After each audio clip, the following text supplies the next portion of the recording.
Welcome back to the Repro Review Show. Okay, you know what? It's a bit much. Welcome back to the Repro Review Show. I'm your host, Doug, and today we are talking about a very merry Christmas rom-hack of the original Super Mario Brothers. This one is Luigi and the Christmas Quest. Yeah, I got it in a festive holiday red because, you know what? I'm a jolly guy. There are a handful of games that get hacked most frequently by fans. From what I've seen, it's Super Mario World, Super Mario Bros. 3, and Super Mario Brothers. More or less in that order. So this marks the first time in this show where I play a hack of the original Super Mario Brothers, despite it being one of the first games I ever played. Based off of the date on the title screen, Luigi and the Christmas Quest, or sometimes called Luigi's Christmas Quest, or Luigi Saves Christmas, goes as far back as 1999, well before I knew game hacking was even a thing. It was made by a hacker known as Dark Knight 13, and looks like an augmented version of another hack called Luigi and the New Quest, with major graphical and some minor structural design changes. This is sparse on plot details, it's not overly high stakes. It mostly just looks like someone is trying to stop poor Luigi from having his most holly jolly holiday, and is making him risk his life for his present. Poor Luigi. This guy always gets the short end of the stick. I bet Mario got his Christmas present delivered to him in bed. By Peach. In a nightie. Luigi has to hunt for it and be disappointed time and time again by frozen toads at the end of every castle. The look of this game is where it really gets the most points in my book. They really put all their chips in for the Christmas theme, even if it's occasionally puzzling and sometimes kinda ugly. But hey, at least they stuck to their guns. The visuals have been given a winter-themed overhaul. The Luigi sprite looks like his Mario Bros. 2 version of himself, but dressed like an elf, which is pretty charming. The enemy sprites have all been given an overhaul as well, with Hammer Brothers becoming candy cane throwing gremlins and, actually I have no idea what's going on with these Koopas. Or these Goombas. I'm not sure what they're supposed to be or how it fits a Christmas theme, but whatever. I like the effort. And the Piranha Plants are not changed for Christmas, but they're just given a visual makeover, and I actually like it better than the original design. Best of all, though, is the Blood Red Santa Bowser, who looks like he's gonna have a holly jolly time beating you down. It's very festive looking, but maybe leans a little too heavy on the blues, especially in Bowser's Castle, where it is blue enough to hurt. It's so blue! It's so blue! Ah! One thing I am immensely grateful for is that despite the icy look of the game, they did not give the whole thing ice physics. So, thank you for that. It's as slippery as the original game, which is, mildly slippery. So the gameplay is basically the same as Super Mario Brothers, except with the challenge dial cranked up. You better get good at long jumps and those bouncy springs because you're going to have great distances to cross. You can get power-ups, one being a bouncy mushroom, and the other is a blue fire flower, or maybe it's an ice flower. It kills enemies just as a fire flower would. The main difference is that it just shoots straight ahead and doesn't bounce, but ultimately that doesn't make too much of a difference.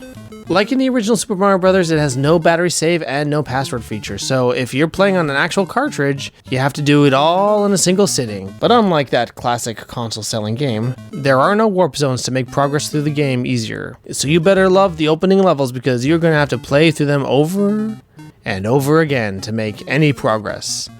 And this leads to the sad reality of this hack. So the fatal flaw of this hack is its opening level. The level made me so mad for so long that I almost wanted to just show you how futile it is to play this game and show you the raw footage with some enraged commentary and just leave it at that. But I was determined to push through, and I think that I finally articulated something in my head that I believe about video games in general, and that the first level is extremely crucial, especially for retro games. Old games didn't have save features, so the opening level had to be fun to play it over and over again. No matter how often you play World 1-1 of OG Super Mario Bros., you have fun. Same with Green Hill Zone in Sonic the Hedgehog, Corneria in Star Fox, and many, many more. The entry point can't be too brain dead, but also can't be so challenging that you have to work really hard to get through it. It's an invitation for an experience, and the last thing you want is that invitation to be alienating. This opening level is so hostile and mean-spirited that it feels more like gatekeeping. You must be this good to play this game. I don't mind challenge, but I don't like playing a challenging level so many times at the very start of a game that it makes me not want to pick the game up again. Especially when it's not even indicative of the challenge level of the game as a whole. Once making it past this level, the hack gets far more accessible and much more fun to play. And while some might see this as just like a little hang-up, it's one that just can't be avoided because every time I want to play this game, I need to play this horrible level. And it's horrible. It's a terribly designed level because it works on one principle. How can the player jump just perfectly enough to make it to the next obstacle? It relies so heavily on long jumps, and the slightest misjudgment or slip-up will send you down to your death. It feels lazy and uninspired at best, and sadistic at worst. It's obviously not the hardest level I've ever come across because I have beat it, but every time I do, it's work. I should feel joy when picking up a game, not dread. Or even just to be rolling my eyes and thinking, oh, here we go again. Seems like they just really missed the point of this level. So now I've played this enough that I can usually get past the first level in a few tries.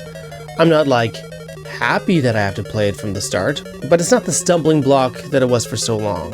And I'm pleased to say that I'm starting to make progress in the game, bit by bit. Practice does pay off. It's just a matter of not getting sick of it before you give up entirely.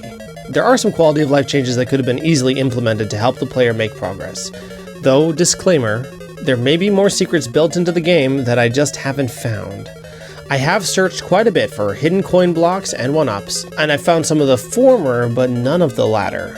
Maybe they're buried deep, or maybe there are none at all. But it is something that makes the difficulty higher than it should be because of the lack of save feature. There was a reason that the OG Mario game had one-ups the way that it did. It rewarded persistence and exploration. The warp zones were faster to get through, but the reward for playing the game the whole way through was that you could stock up on supplies for the more challenging stages near the end. But anyway, once you're a bit deeper in the Christmas quest, it's a lot more enjoyable. Making it to the new levels was exciting, but it hurt that much more when I got a game over and knew that I wouldn't see any more new levels for a while. I'm not unreasonable though. I understand that with hacks, the points of exceptional challenge should be in the game because you're appealing to the hardcore fanbase. But these moments need to be earned by the game designer. You should earn the trust and respect of the gamer first. I think that's something that more hackers need to take to heart. I'll probably come back to this game from time to time, but I just can't wait another year to make this review happen. With more and more persistence, I may be able to beat this game, but I am questioning if I want to put in that time and energy because I just don't know if the reward will be worth it. I looked at some of the gameplay of Luigi and the new quest, the other version of this game without the Christmas theme, and it actually looks like it makes a few more concessions than this version to make the difficulty a bit lighter, so maybe that's the way to go.